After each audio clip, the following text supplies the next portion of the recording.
আসসালামু আলাইকুম সবাইকে।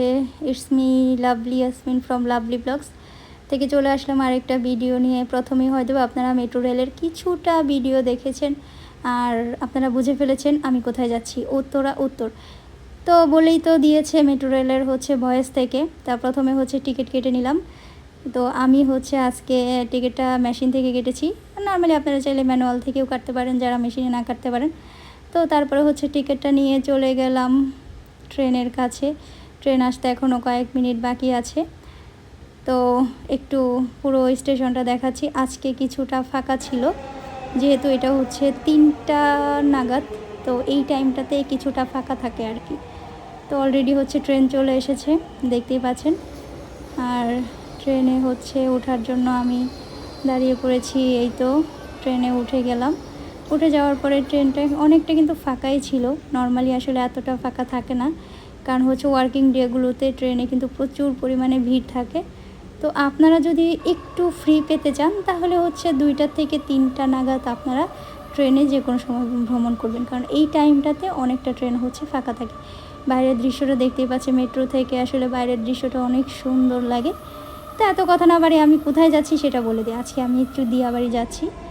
তো দিয়াবাড়িতে আমি ঘুরতে যাব। তো এর জন্য ভাবলাম যে ছোট্ট একটা ব্লগ করে ফেলে আপনাদের সাথে শেয়ার করি কিভাবে যাচ্ছি। আমি আসলে মিরপুর 12 থেকে যাচ্ছি। আর মিরপুর 12 থেকে আপনারা পল্লবী থেকে উঠতে পারেন অথবা মিরপুর 12 থেকে উঠতে পারেন। আমি পল্লবী থেকে উঠেছি। আর এর টিকিট মোটামুটি তো সবারই জানা আছে আসলে কত টাকা করে। তো আমি অলরেডি চলে এসেছি, দেখতেই পাচ্ছেন। আমরা একটা ভুল করেছিলাম, আমরা আসলে মিরপুর সেন্টারে না নেমে উত্তর নেমেছিলাম। আর এর জন্য আমাদের এক্সট্রা একটু রিক্সা ভাড়া খরচ হয়েছে। আমি আপনাদেরকে টোটাল বলে দিচ্ছি, মিরপুর 12 অথবা পল্লবী আপনি যেখান থেকে যান না কেন, আপনাদের টোটাল 400 থেকে 500 টাকার মধ্যে খরচ হবে। আমরা এর মধ্যে আসলে ফুচকাও খেয়েছিলাম, যার কারণে আমাদের একটু খরচ হয়েছে। আর আপনারা চাইলে এখানে বসে বসে কিন্তু মেট্রো রেলের দৃশ্যটাও উপভোগ করতে পারবেন, যে মেট্রো রেল চলাচল করছে সেই দৃশ্যটাও। যাই হোক, যাদের একটু প্রাকৃতিক পরিবেশ ভালো লাগে তো আপনারা এখানে স্বল্প খরচে বিকেলবেলা ঘুরে যেতে পারেন।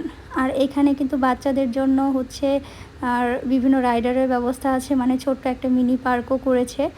আপনারা চাইলে অনেকে আছে যে বাচ্চাদের জন্য বিকেলবেলা কোথাও একটু ঘুরতে নিয়ে যেতে চান, তাহলে এখানে নিয়ে আসতে পারেন। এটাও একটা বিনোদনের ব্যবস্থা আছে। আর এখানে নার্সারিরও ব্যবস্থা আছে, চাইলে এখান থেকে আপনারা গাছও কিনে নিয়ে যেতে পারেন, অনেক ধরনের ফুল গাছ। আমি বিশেষত 2টা ফুল গাছ কিনে নিয়ে এসেছিলাম।